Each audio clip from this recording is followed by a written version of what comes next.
Alright, so got rid of the mask. Now you guys could hear me. Hope you guys had a wonderful Thanksgiving.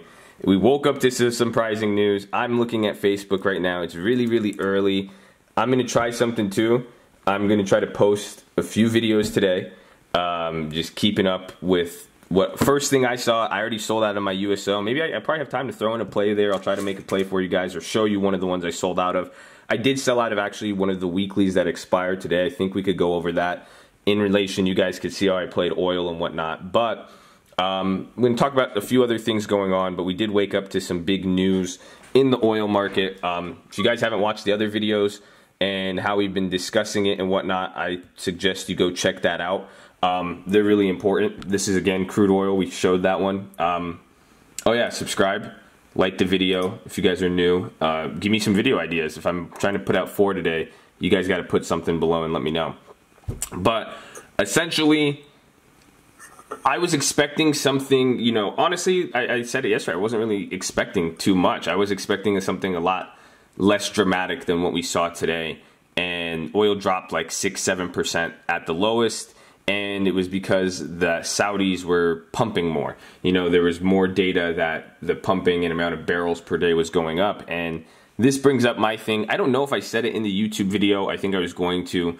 But it's very political with oil. And really what my thing is, I have 2 points with it. One, this Khashoggi case. If you guys have heard Jamal Khashoggi, the guy who got murdered in Saudi Arabia, that is where I think things are stemming from, you know. And again, I don't think it has anything to do, is the barrels per day and the supply demand factor an issue? 1000% yes. But I do think an underlying driving factor here is politics. Because right now, really what I'm saying is the risk for a political situation to alter the oil market is very, very high with this case, because this could change how oil will be traded, or has been traded for a very, very long time. So, you know, and why I come to this conclusion is you guys can't expect oil to drop from 76 bucks to 50 in a, what, a month and a half time period now. We're almost at 2 months, because like I said, I've shown this same thing to you guys before. When you see those moves happen, they often coincide with, oh shit, something's happening, you know, first Chinese oil crisis, you know, here was the first time, you know, let me show you guys something in comparison. The first time oil dropped, actually, wow, that's funny. Are you ready for this? You ready, Conroy? Everybody else, I'm about to hit him with this. The first time oil dropped from $100 to $46, it was not because of supply and demand. It was not because everybody knew fracking was fucking everything up or anything. It was simply a political issue. And that political issue was the United States sanctioned Russia. That's it. That's all this stuff. That's what everything started with. And then all of those, again, like I'm saying, it's not that those other factors aren't important. They're very important.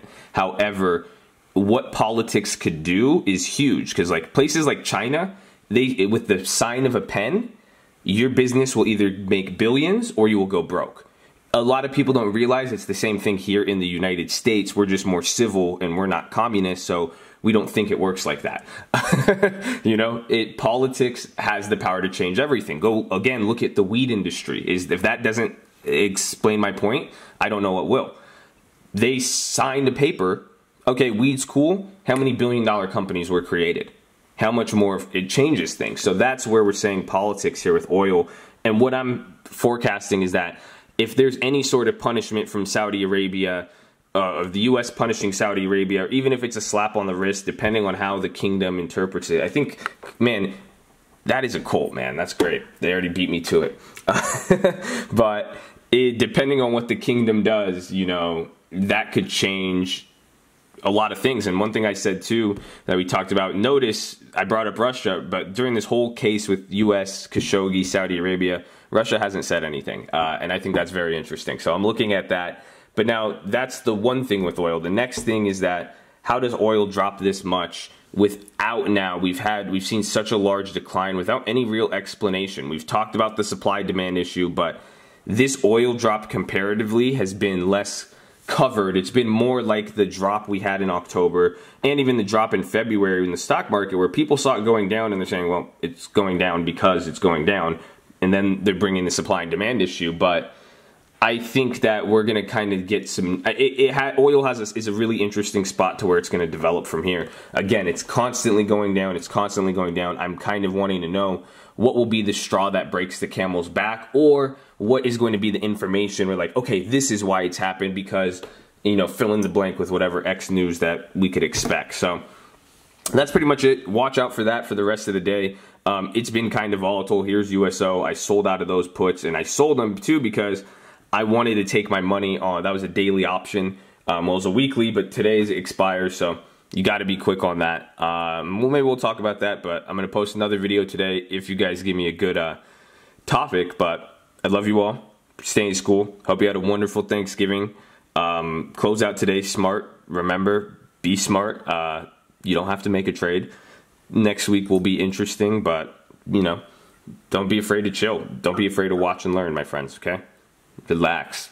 It's an interesting market. All you need to do is make sure you have money. If you go broke before anything really pops off, that sucks for you. So save that money. Love you all. Peace.